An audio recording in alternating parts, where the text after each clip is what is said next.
Uma biografia sobre o tênis é uma premissa um tanto quanto inusitada, mas é justamente dentro disso que Air, a história por trás do logo, encontra o seu lugar. A história se passa na década de 1980, quando a Nike não era uma empresa com relevância no mundo do basquete, que era disputado pela Adidas e pela Converse. Sonny Vaccaro é um especialista em basquete que é contratado pelo presidente da Nike para dar um jeito nisso, e a solução que ele encontra é aplicar todo o dinheiro do marketing numa única pessoa, que no caso é o Michael Jordan. O roteiro do Alex Convery segue aquela estrutura bem classicona de filme de esporte, em que tem um underdog, que ele tem que passar por adversidades, provações, para no final ele conseguir se superar e ganhar. Se você já assistiu qualquer filme de esporte, você sabe o que Air vai te entregar. Só que o mais curioso é que por mais que tenha o basquete envolvido, o esporte em si não é o foco desse filme. Ele está presente ali muito mais para quem é fã, para quem é conhecedor, que sabe da história do basquete e tal, que vão citar jogadores e situações e tal. E para quem conhece, acho que acaba sendo bem engraçado nesse sentido, mas é um filme que dá para ver de uma forma geral, porque eu diria que o esporte em si é muito mais o tênis e a empresa.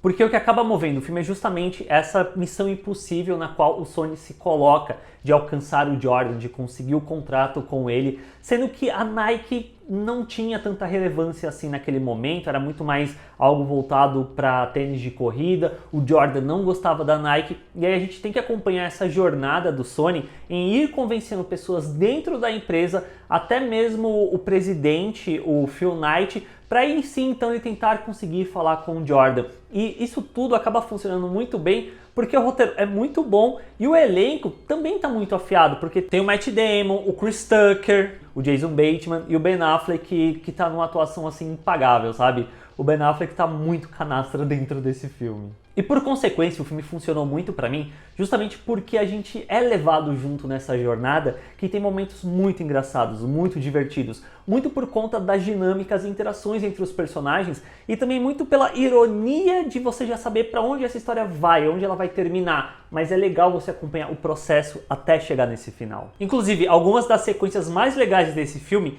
envolvem o personagem do Chris Messina conversando com o Matt Damon, que é impagável de tão engraçado. Só uma coisa que eu acho que eu não gosto muito desse filme, mas eu entendo que é uma consequência daquele período, é que é um filme muito sobre empresários brancos no final das contas. Por mais que tenha a figura do Chris Rock e da Viola Davis, é um filme sobre os brancos querendo um contrato, os brancos conseguirem o Michael Jordan. Eu acho que a ausência do Michael Jordan nesse sentido para o filme acaba sendo um pouco ruim, mas ao mesmo tempo eu acho interessante por um outro viés o fato de que o Michael Jordan por si ele não aparece na sua plenitude, tipo, ele é sempre tratado como essa figura mística, essa figura inalcançável, que a gente nunca vê a cara exatamente dele. O que por esse outro sentido eu acho muito legal, porque meio que coloca o Jordan nesse lugar muito inalcançável, e aí é todo esse trabalho árduo, quase herculeano, de Hércules, um dos trabalhos impossíveis lá,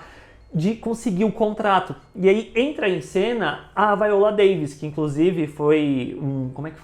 exigência do Michael Jordan de que o Michael Jordan real, de que quem interpretasse a mãe dele no filme fosse a Viola Davis. E isso eu acho muito bacana porque ela é meio que a figura que o Sonny precisa conquistar e ela meio que se torna essa porta-voz do filho dela. E acaba tendo sequências muito legais envolvendo ela e o personagem do Matt Damon, onde, no final das contas, tudo serve para mudar o status quo. E o Ben Affleck retorna à direção 7 anos depois do último filme dele, e fica claro que, para mim, ele funciona melhor quanto diretor quando ele vai nesses filmes baseados em histórias reais e tal. Eu ainda acho que Argo é melhor do que Jordan, de uma maneira geral, mas Jordan também é muito bom, só que em termos de direção mesmo, do que esse filme entrega tecnicamente, não tem nada surreal. Tirando a trilha sonora, que é excelente, mas isso não exatamente acaba sendo um mérito do Ben Affleck, a não ser o fato de compilar as músicas, porque as músicas são boas sozinhas. E no fim, Air não é um filme brilhante